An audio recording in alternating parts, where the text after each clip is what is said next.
أعوذ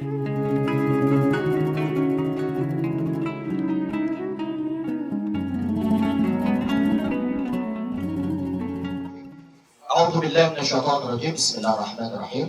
اللهم صل على سيدنا محمد. اللهم صل على سيدنا محمد. اللهم صل على سيدنا محمد. Allahumma sholli ala sayyidina Muhammad. Kita akan lanjutkan pengajian kita malam ini. Akan dimulai dengan surah yang kita baca tadi, surah An-Nahl ayat 125, langsung kepada artinya yang akan bisa ditilawahkan oleh Ustaz Abdul Rashid. Dan selanjutnya nanti 125, 122 saya ditilawah oleh Ustaz Rashid. Kemudian 112 dan 105 oleh Ustaz Riza. Baik, sahabat tauhid yang dirahmati Allah Subhanahu wa taala. Dari ayat 125 Allah sudah menegaskan 4 perkara yang jelas. Dalam dakwah, dalam saat kita memaparkan keislaman, kita pasti akan berhadapan dengan yang sifatnya diskusi. Jadi inilah cara diskusi yang baik. Yang pertama, serulah. Kalau kata seru, maka kita bisa artikan dia menjadi ajaklah, panggillah. Seruan haji, panggilan haji, itu mirip. Jadi dakwah pun ada, serulah dengan cara yang baik untuk target pengajaran. Jadi kalau kita tidak tahu, bagaimana kita bisa mengajar? Kalau kita tidak tahu dasarnya apa, maka kita tidak bisa memberitahukan seseorang. Bukankah ilmu itu adalah proses dari tidak tahu menjadi tahu? Maka informasi kita harus dapat dulu. Dari mana? Dari Allah. Melalui apa? Al-Quranul Karim. Tidak ada yang absolut bagi manusia. Yang ada hanya Allah yang maha absolut, maha kuasa. Ya, maka serulah cara baik mengajar. Caranya baik. Ud'u ila sabili rabbika. Cara mengajak ke jalan Allah itu pasti dengan cara yang baik-baik. Maka cara yang baik dalam pengajaran. Bagaimana kita menganggap seorang guru kita yang saat dia datang pun kita sudah akan paham. Bukan kita seperti itu saat duduk di bangku sekolah. Ada guru yang kita sayangi, ada yang guru hampir kita sayangi mungkin ya, kan seperti itu. Bukan kita benci, karena kalau kita benci kita tidak akan mendapat keilmuannya. Hampir kita sayangi, cuma mungkin caranya, ya kan? Namun Allah Subhanahu Wa Taala meletakkan cara mengajari Islam. Bagaimana kita mengajarkan Islam kepada orang? Cara yang baik. Lalu yang kedua dengan cara hikmah. Hikmah itu adalah, kalau dalam bahasa Arab, Imam Muhammad Mutawalli Sya'rawi menyebutkan, hikmah itu adalah ketepatan. Sebelum bekerja, saat bekerja, dan saat hasilnya. Jadi hikmah adalah kebenaran dari sebelum melaksanakan, saat melaksanakan, dan hasilnya pun akan benar. Itulah yang disebut dengan hikmah. Bagaimana kita bisa mengetahui hikmah? Dari cara Allah mengajarkan kepada Rasulullah, dari Rasulullah kepada para sahabat, dari sahabat kepada tabi'in, kepada tabi'in sampai kepada para alim ulama. Maka sesuatu yang kita dapatkan perihal Islam tidak dari fase ini, bisa jadi kita akan tergerus ke ayat 122-nya nanti. Jadi cara mengajari Islam Allah ulaskan dalam surah An-Nahl ayat 125. Cara yang baik dalam mengajar, kemudian cara hikmah, kemudian debat yang baik. Bukan debat yang sifatnya kusir. Kalau si A dan si B berdebat akan sesuatu dan dua-duanya nggak mengerti hal yang dia debatkan, maka ini akan perdebatan yang sering disebutkan oleh Imam Syafi'i sebagai sesuatu yang penuh kesia-siaan. Bahkan Imam Syafi'i rahimahullah menyebutkan, apabila dua orang berdebat dan sepanjang diskusi, apabila dua orang berdiskusi dan sepanjang diskusinya kedua-duanya hanya saling menyetujui satu pendapat dengan pendapat yang lain, ini adalah diskusinya orang yang bodoh menurut Imam Syafi'i. Harus ada perselisihan pendapat, tapi dari perselisihan pendapat haruslah berdasarkan dari bukti-bukti yang ada. Imam Syafi'i rahimahullah pernah memiliki murid bernama Yahya, yang dalam siang harinya muridnya si Yahya ini tersinggung dan merasa kalah berdebat dengan Imam Syafi'i. Lalu dia keluar dari majelis dan pulang. Kemalaman harinya, waktu malam hari, Imam Syafi'i mendatangi dan mengetuk pintunya. Apalah arti perdebatan kita di jutaan perdebatan, di mana kita punya ribuan kesepakatan? Bukankah ilmu datang dari Allah Subhanahu wa Ta'ala? Dan bukankah kebenaran akan datang dari Allah Subhanahu wa Ta'ala? Wahai Yahya, kita boleh berdebat, tapi kita tidak boleh berseberangan jalan dalam menuju Allah Subhanahu wa Ta'ala. Bayangkan adab seorang guru terhadap muridnya. Bukan muridnya saja kepada guru, tapi guru pun harus beradab kepada muridnya terhadap ilmu yang dia ajarkan. Debat yang baik. Kita sering berselisih pendapat perihal Islam. Namun sebaiknya kita tahu terlebih dahulu perihal apa yang sedang kita debatkan. Misalkan kita berdebat perihal sholat, maka sholat sudah ada rentetannya. Jangan kita mau berada di dalam satu kubangan yang sifatnya masih dalam cabang ilmu. Maka masuklah ke dalam inti ilmu. Itulah intinya bahwa berdebat dengan yang baik. Dan debat yang baik ini tidak akan melibatkan kata makian, tidak akan melibatkan kata ejekan, tidak akan melibatkan penghinaan terhadap guru atau latar belakang, dan hal-hal lain yang menjatuhkan pelaku ilmu atau orang yang sedang mempraktikkan ilmu. Bayangkan Rasulullah SAW menyebutkan kepada kita, menyampaikan kepada kita, kalau kalian melihat orang yang pergi ke masjid, berangkat ke masjid untuk sholat fardu, fahassinu dhannukum. Rasulullah SAW bilang, kalian perbaiki prasangka kalian. Baru dia mau pergi ke masjid, mungkin selama ini tidak pernah dia pergi ke masjid, lalu dia pergi ke masjid, maka perbaikilah prasangka kalian. Karena kalian sedang melihat siapa?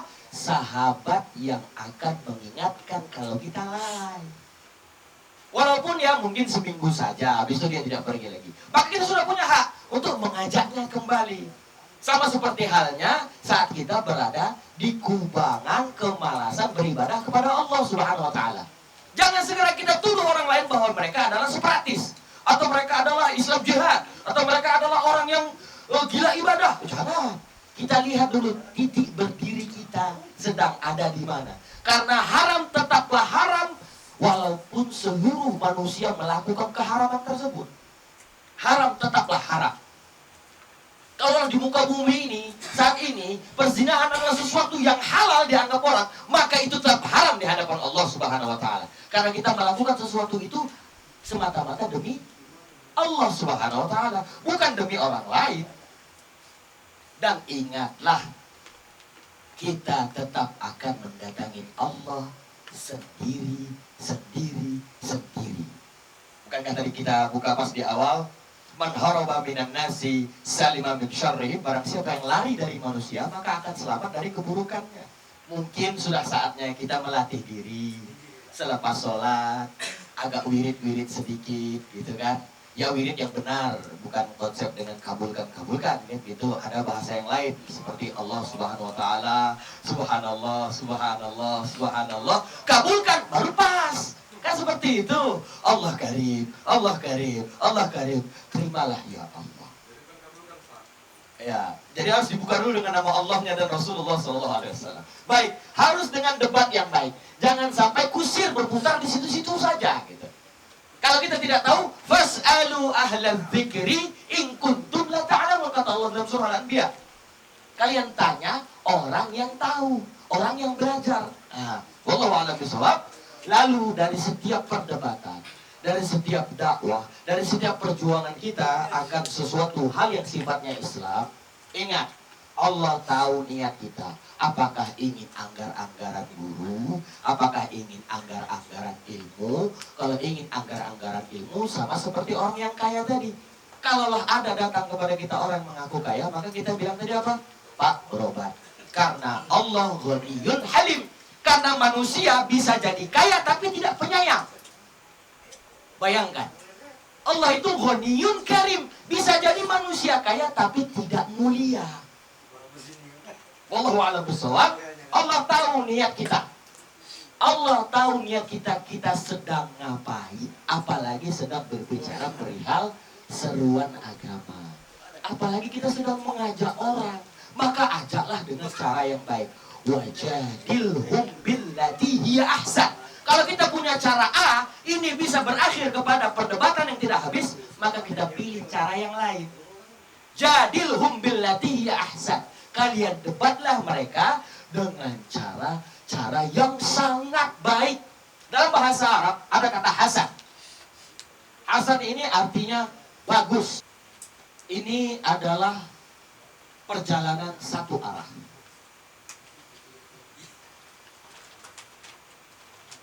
Kenapa saya bilang satu arah? Orang yang menjaga sholatnya, satu, sholat. Dua, orang yang menjaga zakatnya. Lalu orang menjaga. Lalu orang yang terus bercita-cita untuk. Ini perjalanan satu arah. Perjalanannya hanya menuju kemari. Dari 5 perkara tadi. Kalaulah ada kemuliaan orang dapat dari sholat, maka ini hanya embel-embel. Kalau ada orang karena zakatnya banyak dan Allah memberikan kekayaan kepada dirinya, maka itu hanya embel-embel. Dan bahkan bisa jadi menjadi penambahan beban bagi dirinya. Bukankah pernah kita melihat atau membaca cerita ketika seorang anak kecil berbicara kepada ibunya, melihat anak kecil yang kaya sedang belanja mengambil banyak barang di dalam supermarket, akhirnya dia bilang, "Bu, saya juga ingin seperti itu." Maka ibunya berbicara kepada anaknya, karena mereka punya uang yang terbatas. "Putriku yang kucintai, bukankah hidup ini laksana kita di supermarket? Semakin banyak kita membawa barang, akan semakin lama pula kita berada di kasir. Bukankah itu sesuatu yang ditakutkan oleh Abdurrahman bin Auf? Saat Rasulullah SAW menyebutkan bahwa Abdurrahman bin Auf pasti di dalam surga, namun ia harus menunggu 500 tahun berada di timbangan akhirat untuk mempertanggungjawabkan apa-apa yang telah Allah rahmatkan kepada dirinya. Hanya untuk mempertanggungjawabkan. Dan kita yakin Abdurrahman bin Auf itu seluruh hartanya untuk Islam. Seluruh hartanya untuk Islam. Bahkan pernah kita mendengar kisah dia menjual seluruh kurmanya, hartanya, kemudian dia membeli kurma yang busuk agar dia jatuh miskin. Tapi kaya itu adalah ketentuan Allah Subhanahu wa taala. Kalau didatangkan Allah Subhanahu wa taala kekayaan nama kita malam ini, bisa jadi orang lain terserang fitnah. Dari mana Ustaz Habib dapat Lexus itu pula? Kan seperti itu. Kalau malam ini Ustaz Habib pulang bawa Lexus, sampai sebulan, 2 bulan, 3 bulan, orang yang terserang fitnah. Kan seperti itu. Maka Allah berikan proses. Maka Allah berikan kemuliaan. Maka Allah berikan banyak hal. Namun yang 4 perkara ini gak boleh lepas.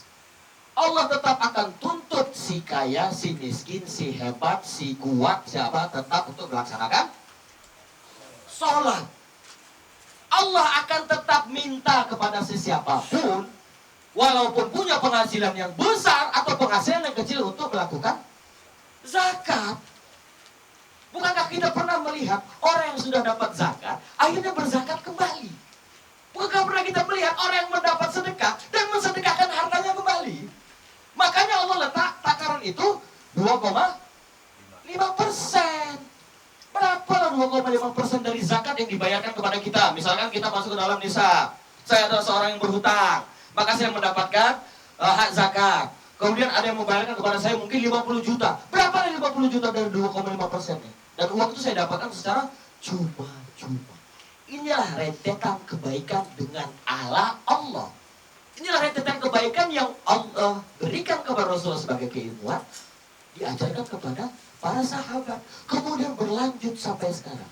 Ingat, 1400 tahun tidaklah mudah untuk menjaga sebuah kebohongan. Tapi kalau 1400 tahun yang diajarkan adalah kebenaran, maka ini hal yang sangat mudah. Ditambah lagi 1400 tahun lagi, ditambah lagi 2000 tahun lagi, nggak ada masalah. Karena itu kebenaran, bukan sesuatu yang didustakan. Wallahu a'lam bishawab. Allah tetap minta puasa. Kalau nggak sanggup, ganti. Kalau nggak sanggup, bayar fidyah. Kalau nggak sanggup, bayar denda. Kalau nggak sanggup, wallahu a'lam bishawab.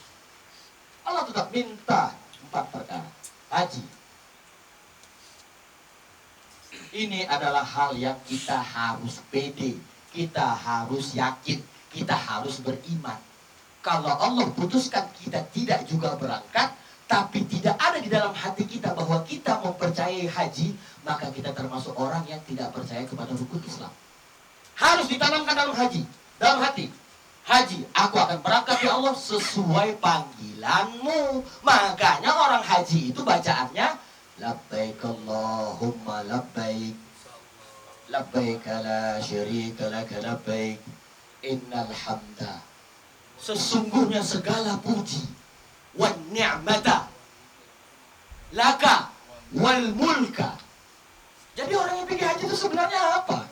Karena Allah putuskan dia berangkat. Nikmatnya datang dari Allah, panggilannya manggil Allah, al-mulkunya milik Allah, wan ni'mata punya Allah. Jadi sebenarnya orang yang berangkat haji itu bedanya Allah putuskan dia di hadapan kita berangkat. Tapi di dalam hati kita, saat kita berangkat, saat kita melihat orang berangkat, maka titipkan hati kita tadi kepadanya. Muliakan orang yang berangkat haji, insya Allah antum akan dimuliakan Allah juga sebagai orang yang berangkat haji. Itu komitmennya. Harus pede.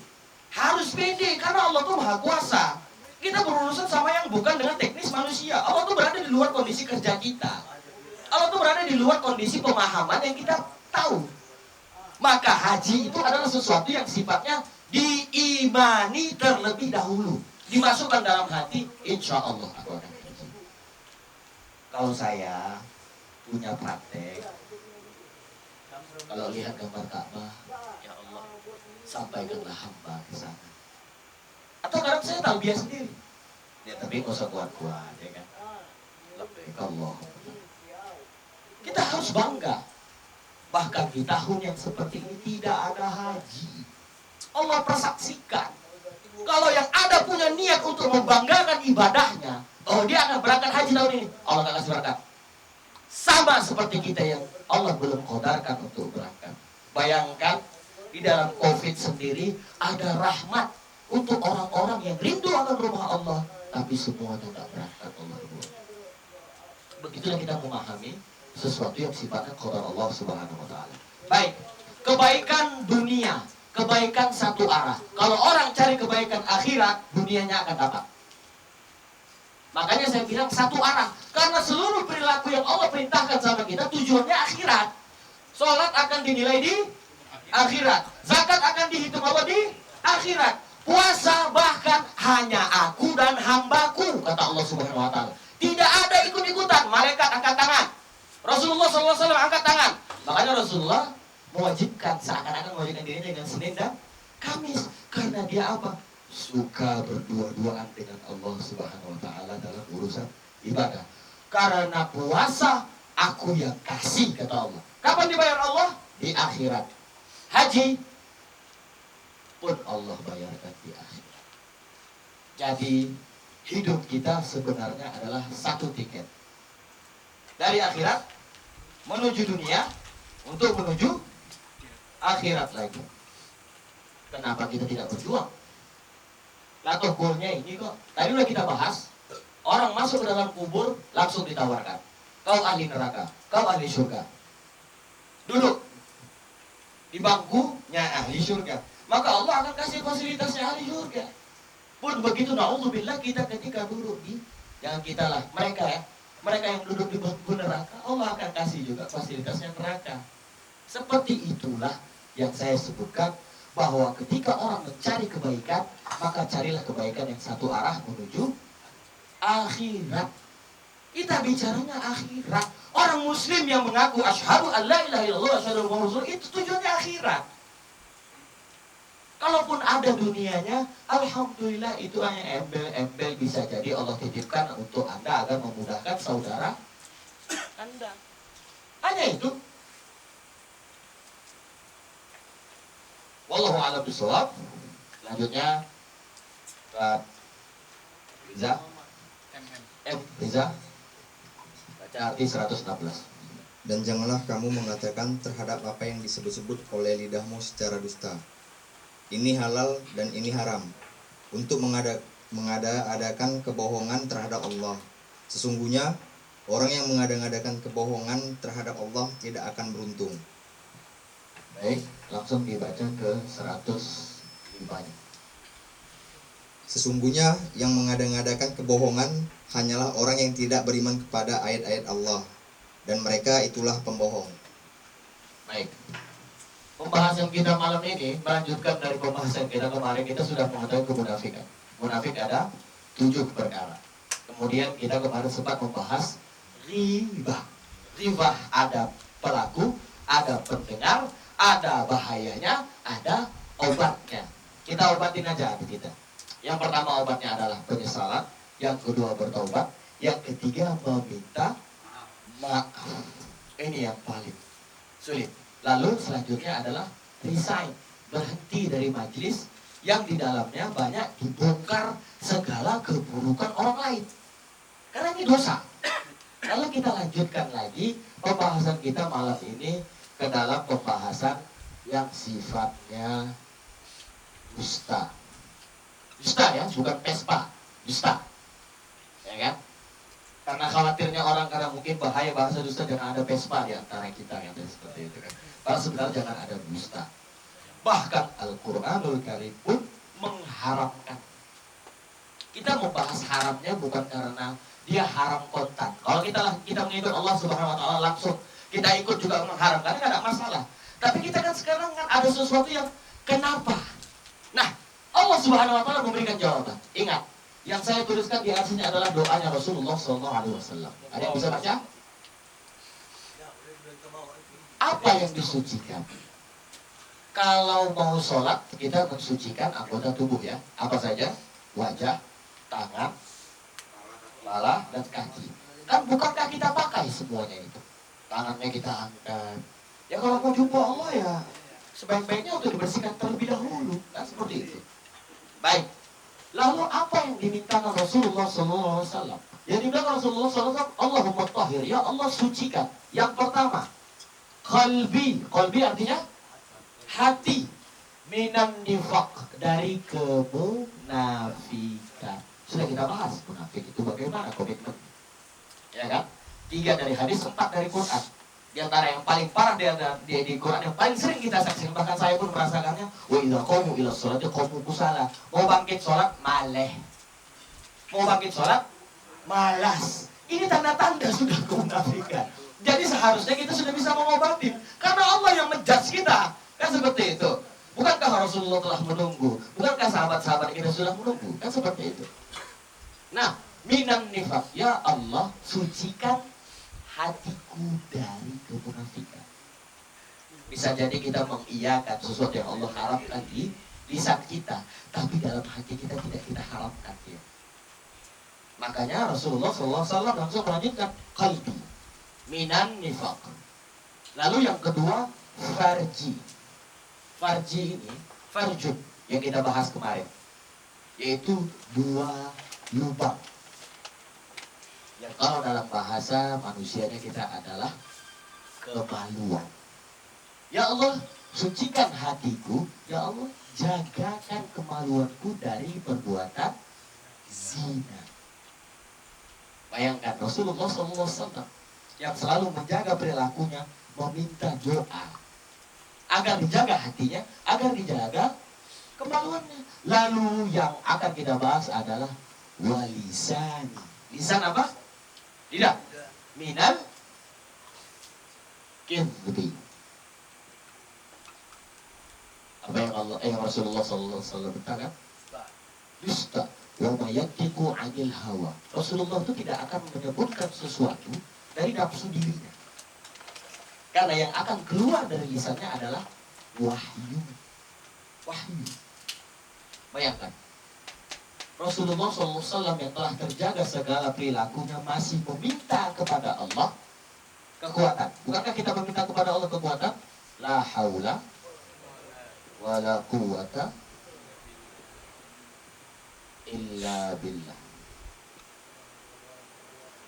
Kapan kita butuhkan ini? Saat kita ingin memperjuangkan sebuah ibadah.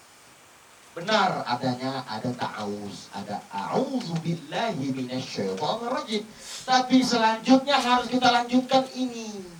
Jadi Allah berikan kita solusi. Jadi Allah berikan kita pintu. Kalau kita masuk mungkin tidak bersama Allah ke tempat yang tidak baik, mudah-mudahan kita keluarnya sama Allah. Itulah doa tahajud kita. Rabbi adkhilni mudkhala sidqin wa akhrijni mukhraja sidqin. Baik, kita akan membahas perihal dusta. Di dalam dusta,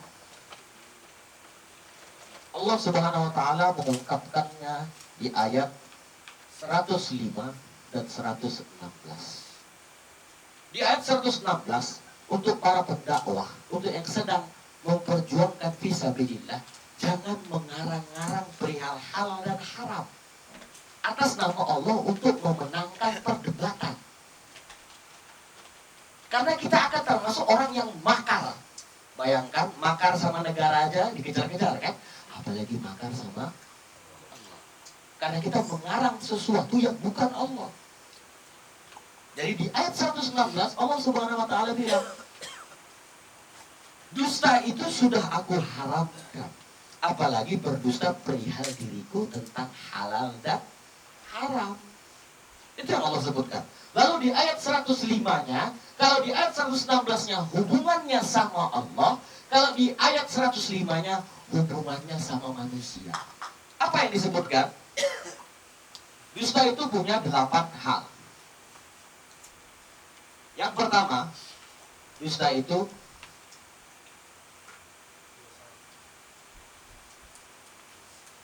nipu itu mudah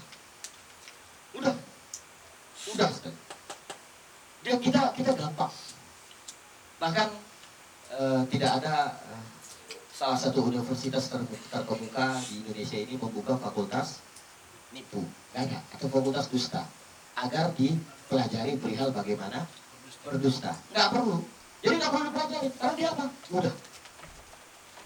Jadi berhati-hatilah terhadap sesuatu yang mudah, karena bisa jadi di dalamnya ada cobaan. Jadi berdusta itu mudah dan sudah diharapkan Allah Subhanahu wa taala. Yang kedua, mudah juga. Apa? Tersebar. Berhati-hatilah. Karena dusta mudah tersebar. Ketika kita berbicara kepada orang lain, maka kata-kata kita sudah bukan milik kita lagi. Apalagi kita berbicara perihal yang berbohong atau perihal yang sifatnya dusta. Dia sudah mudah, dia gampang menyebar. Bahkan bisa jadi lebih cepat dari penyebaran corona, saya rasa. Seperti itu. Ketika kita sudah menyebarkan sebuah kebohongan. Kan seperti itu. Ketika Rasulullah SAW dituduhkan menjadi seorang penyihir, kan langsung tersebar. Bahkan orang Taif sendiri sudah tahu bahwa Rasulullah itu adalah seorang penyihir. Tapi kan kalau yang berpikir dengan akal akan melihat siapa yang disihirnya. Ingat, ilmu sihir dikenal dalam Al-Quran adalah ma yufarriqu bainal mar'i wa zawji. Ilmu sihir itu tingkatan tertingginya adalah menceraikan antara suami dengan istri. Itulah ilmu sihir tertinggi yang Al-Quran pernah akui dan masih hidup mulai dari zaman Nabi Sulaiman alaihissalam. Wallahu a'lam bishawab. Lalu dusta bisa menjadi bencana bukan untuk kita saja, diri sendiri dan orang lain. Maka kita pernah melakukan buat kita ya. Mungkin saya pernah melakukan. Orang nanya, karena dia nggak turun dari kendaraan, akhirnya kita berikan arah jalan yang salah. Berbahaya nggak buat dia? Berbahaya sekali. Dan ketika sampai di negeri lain, saya melihat orang cuma mau buka kaca, orang nggak perlu turun dari mana-mana, dia menanya ya kasih tahu aja. Apa sih sulitnya? Kenapa kita membuat satu peraturan yang akhirnya menjadikan kita berdusta? Kenapa akhirnya kita membuat satu peraturan akhirnya kita berdosa? Bahkan orang sambil berjalan, jalan, dan ini arahnya kemana? Oh itu ke sana, udah. Kan bermanfaat. Sedangkan dusta, kalaulah yang kita dustai karena salah arah tadi adalah seorang yang sangat ternama, apa nggak jadi bencana buat diri kita sendiri? Itu takaran terbawah. Wallahu a'lam bishawab. Lalu kita akan melanjutkan bahwa berbohong, dusta akan membuka aib diri sendiri. Dusta akan membukakan aib kita, bahwa kita adalah orang yang tidak bisa dipercaya, bahwa kita adalah orang yang bukan ahli amanah. Bohong aja kerja dia itu, nggak bisa pakai lagi. Bukankah bahasa itu sering kita gunakan? Ya? Dia akhirnya membuka aib. Lalu di dalam dusta akan terjadi seperti yang dinasihatkan oleh Rasulullah Shallallahu Alaihi Wasallam. Bohong adalah tanda kemunafikan untuk hal yang tampak dan tidak tampak. Bayangkan kalau kita sedang melakukan seruan kepada Allah Subhanahu wa Ta'ala, tapi kita melakukan dusta. Bukan yang pada masalah. Nanti di akhir saya akan ceritakan ada 6 perkara di mana kita boleh berdusta. Dan itu kita mungkin rata-rata sudah tahu. Tapi kita lihat dulu bahayanya. An-nifaq. An-nifaq ini adalah sesuatu yang bisa menghalangi seseorang untuk menjadi ahli syurga. Rasulullah SAW pernah ditanya, wahai Rasulullah, apakah orang mukmin itu mencuri? Ya, kata Rasulullah. Dalam surah Al-Maidah disebutkan, as-sariqu was-sariqatu faqatu aydihima. Pencuri laki-laki dan pencuri perempuan dalam hukum Islam dipotong tangannya. Tapi itu sudah digariskan Allah Subhanahu wa Ta'ala, hanya tinggal terjadi atau tidak. Baik. Lalu Rasulullah tanyakan kembali, wahai Rasulullah, apakah orang muslim itu, apakah orang mukmin itu berzina? Iya. Az-zani waz-zaniyatu fajlidu. Allah menyebutkan dalam Al-Quran, penzina laki-laki dan penzina perempuan kalau sudah menikah maka dia dirajam. Dan kalau dia belum menikah maka dia dicambuk. Sudah ada aturan mainnya. Lalu Rasulullah Sallallahu Alaihi Wasallam ditanyakan, wahai Rasulullah Sallallahu Alaihi Wasallam, apakah orang mukmin itu berdusta? Enggak, kata Rasulullah Sallallahu Alaihi Wasallam. Bayangkan Rasulullah menegaskan titik ini.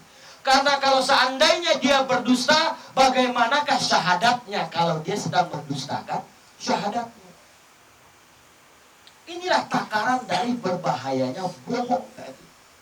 Jadi seakan-akan kalaulah kita seorang pendosa selain dosa daripada syirik dan dusta, maka sudah ada ganjarannya, sudah ada ukurannya, sudah ada takaran daripada vonis apa yang kita terima. Tapi kalau semisalnya dusta,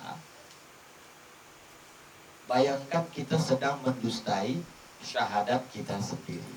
Maka sholatnya, maka zakatnya, maka puasanya, maka hajinya akan juga dalam sifat kedustaan. Inilah yang Rasulullah SAW sampaikan. An-Nahl 105. Semua para mufassir, mulai dari Imam Sya'rawi, kemudian Imam Sya'rawi, Imam Qurtubi, Imam Ibnu Katsir mengulas hadis ini, bahwa yang dikhawatirkan dari perilaku kita sendiri. Wallahu a'lam bishawab. Rasulullah SAW paling mengetahui apa perihal diri kita sendiri, karena dia pun juga manusia. Wa ma Muhammadun illa aba ahadin minkum Bukankah Rasulullah SAW Muhammad itu adalah ayah dari seorang anak? Kita ayah seorang anak nggak? Alhamdulillah nggak ada. Kita ayah seorang singa nggak ada. Atau seekor burung elang kita ayahnya nggak? Ya mungkin ayah angkatnya bisa kan seperti itu. Tapi kita tetap juga manusia. Rasulullah SAW itu tahu. Ya Rasulullah, apakah orang muslim itu mencuri? Iya, kata Rasulullah SAW. Ada ukurannya, ada hukumnya. Allah menerapkan hukumnya. Ada yang Allah tuliskan. Apakah seorang muslim itu berzina ya Rasulullah? Iya. Tapi apakah seorang muslim dan mukmin itu berdusta wahai Rasulullah? Enggak. Saking Rasulullah SAW itu menjaga kehormatan kita, bahwa dusta tidak akan kita lakukan. Semulai dari dakwahnya dibumikan Allah Subhanahu Wa Taala di muka bumi ini. Wallahu a'lam bishawab. Lalu selanjutnya yang paling berbahaya dari dusta adalah menutup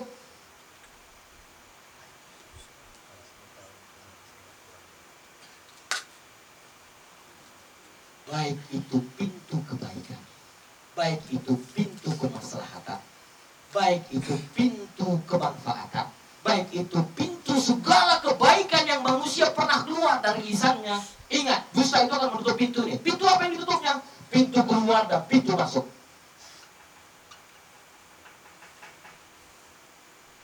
Bukankah kita dalam tahajud tadi? Rabbi adkhilni mudkhala sidqin. Ya Allah, masukkan aku pintu yang baik. Sedikit, pintu yang jujur.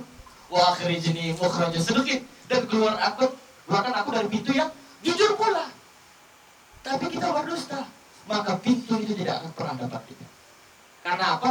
Kita masuk ke dalam ruangan yang tidak ada pintunya. Selain melakukan kedustaan lain. Dalam pepatah Arab disebutkan ra'sul dzunubil kadhiba. Pangkal dari segala dosa itu adalah bohong. Pangkal. 1, kurang puas. 2, lanjut lagi. Akhirnya seumur hidupnya dia akan berdusta. Bahayanya dusta. 1, 2, 3, 4, 5, 6. Allahumma shalli ala sayyidina Muhammad wa ala ali sayyidina Muhammad. Sama seperti ghibah. Tapi kalau ghibah yang dimatikan adalah kalbu, tapi kalau dusta yang dimatikan adalah dhamir. Pernah gak kita cakap-cakap sama diri sendiri? Ya Allah, aku sedang mendapat nikmat. Ada orang yang antar Lexus. Apa yang engkau maksudkan dari ini ya Allah? Nah yang menjawab itu dhamir. Bib, kau bersyukur terus. Jangan kau gantikan Lexus itu. Dia akan memuliakan kau. Akan gitu. Nah yang menjawab itu dhamir. Dan dia biasa menjawab dengan kebenaran. Ya Allah, malas sekali bangun tahajud ini. Bangun aja udah. Katanya mau keluar dari masalah. Bangun aja, gak apa-apa. Bentar aja. Baca kulhu aja. Ingat, baca kulhu di rakaat pertama dan rakaat kedua sama-sama boleh. Boleh, karena Rasulullah SAW bilang apa? Faqra' ma tayassara minal Qur'an. Kau baca dari yang termudah. Bahkan kalau ada seseorang baca amin, Bismillahirrahmanirrahim, Yasin wal Qur'anil Hakim, boleh. Atau memang ya sangat buru-buru ya. Nun, Allahu Akbar. Itu ayat. Sah. Parah. Allah. Kalau parah silakan nilai sendiri. Alif lam mim. Kan hafal dari kalau kita mulai raiba udah mutakin kan teruskan kan seperti itu. Oke? Maka dusta akan mematikan kawan bicara terjujur Anda. Bohong akan mematikan dhamir. Dhamir dalam bahasa Arab artinya kata ganti. Kalau dalam dulu waktu kita ngaji huwa humahu, ya humahunna, anta antuma antum, anti antuma antuna, itu namanya dhamir. Kata pengganti. Jadi di dalam diri dia. Lalu yang nomor 8-nya ada dalam pembahasan dari 3 yang dibenci Allah Subhanahu wa taala. Dari titik doa, kemudian tadi kita bahas ayat tentang perihal seruan agar tidak berdusta, agar tidak berbohong atas nama Allah Subhanahu wa taala. Lalu 8 perihal apa? 7 ya, 7 ya. Karena yang ke-8-nya masuk ke dalam pembahasan kita selanjutnya. Maka inilah hal-hal yang kita ketahui perihal dusta. Tahu kita keburukannya dusta tadi. Tapi apa saja efeknya? Ah, ini dia. Lalu apa saja yang akan diangkutnya? Jadi seakan-akan bohong ini adalah trailer ya. Trailer yang mengangkut semua kebaikan kita gitu. Yang akan dihantarkan entah kemana. Bukan untuk Allah, bukan untuk orang lain, bukan untuk kita. Tongkang, kapal tongkang, masuk semuanya ke situ. Tapi kita nggak tahu kemana perginya. Bayangkan Anda seorang peniaga, Anda seorang pedagang, Anda kirim barang. Entah kemana perginya. Sama Anda tidak menghasilkan, dijual pun tidak dijual, dibuang pun nggak tahu entah kemana bangkainya. Bayangkan kita memberikan sesuatu tidak bermanfaat buat diri kita. Wallahu a'lam bishawab. Kita sudah bahas 116, 105. Kita akan masuk kepada nanti 3 yang tidak akan dibicarakan Allah Subhanahu wa taala. Orang yang tidak akan Allah bicara kepada dirinya, 3. Lalu ada 3 yang Allah akan cinta kepada dirinya. Bayangkan ada 3 kelompok yang Allah no. Orang gelap. Datang kita, enggak. Sudah pergi. Bukankah kita minta pembelaan sama Allah nanti? Bukankah Allah akan menghitungkan amal kita? Tapi begitu kita datang, enggak. Nanti. Mungkin umat Adam dulu lah. Atau umatnya Nabi Ibrahim atau umatnya Nabi Musa alaihissalam. Wallahu a'lam bishawab. Kita akan masuk selepas ini sampai ketemu 5 menit yang akan datang. Wallahu a'lam bishawab. Assalamualaikum warahmatullahi wabarakatuh. ومن عصاني فإنك غفور